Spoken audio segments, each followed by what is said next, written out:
আজকের দিনটা একটা ঐতিহাসিক দিন, কারণ 1946 সালের এই 14ই আগস্ট শহীদ মিনারের নিচে মুসলিম লীগের জনসভায় দাঁড়িয়ে জ্যোতি বসু বলেছিল আগে পাকিস্তান তৈরি হবে, তারপর ভারত স্বাধীন হবে। হ্যাঁ, আপনি ঠিক শুনছেন, মুসলিম লীগের জনসভায় দাঁড়িয়ে তৎকালীন কমিউনিস্ট পার্টির নেতা জ্যোতি বসু বলেছিলেন। তখন কমিউনিস্ট পার্টি তৃতীয় বৃহত্তম দল ছিল ভারতবর্ষের মধ্যে, কংগ্রেস আর মুসলিম লীগের পরে। অথচ যখন ডাইরেক্ট অ্যাকশন ডে 16 তারিখের ঘোষণা করেছিল জিন্না যে 16 তারিখ ডাইরেক্ট অ্যাকশন ডে হবে, মুসলিম লীগ ডাইরেক্ট অ্যাকশন ডে পালন করবে, কি এই ডাইরেক্ট অ্যাকশন ডে কেউ জানতো না। সবাই ভেবেছিল বন্ধ হবে, হরতাল হবে, আর কি হতে পারে, জানতো একমাত্র মুসলিম লীগ। আর এই কাজের জন্য তাদের একটাই সংশয় ছিল। কিসের সংশয় জানেন? তারা কমিউনিস্ট পার্টিকে নিয়ে সংশয় ছিল, কারণ বিভিন্ন দেশে, সারা পৃথিবীর বিভিন্ন দেশে কমিউনিস্টদের আন্দোলনের, সশস্ত্র আন্দোলনের ইতিহাস রয়েছে। তাই তারা তাদেরকে নিয়ে সংশয় ছিল কমিউনিস্ট পার্টিকে তারা কিভাবে সামলাবে এই দিনে।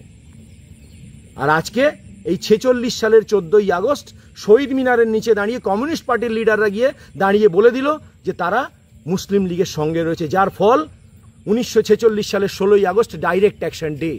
সেই দিনে হাজার হাজার বাঙালি হিন্দু নরনারীকে হত্যা করা হয়েছিল, গণহত্যা করা হয়েছিল কলকাতার মধ্যে। কলকাতার রাস্তা রক্তে লাল হয়ে গেছিল। আর এই বাঙালি করা যারা আজকে কেরালায় বাঙালি হিন্দু খুন হলে তার বিরুদ্ধে কোনো সোচ্চার হন না, তার একটা শব্দ খরচ করেন না, সবাই ঘুমিয়ে পড়েন কমিউনিস্টরা। আর যখন অন্য রাজ্যে, বিজেপি শাসিত রাজ্যে যখন বাংলাদেশি সন্দেহে বা বাংলাদেশি মুসলমানদের যখন বিতাড়ন করা শুরু হয়, তখন কলকাতার রাস্তায় এরা আন্দোলন শুরু করেন বাংলাদেশিরা নাকি বাঙালি। তো এদের দ্বিচারিতাগুলোকে চিনুন। এই সমস্ত কমিউনিস্টরা যারা আরএসএসকে বলেন তারা নাকি ইংরেজের দালাল ছিল, অথচ নিজেরা চিরকাল ইংরেজের দালালি করে এসছে কমিউনিস্ট লিডাররা।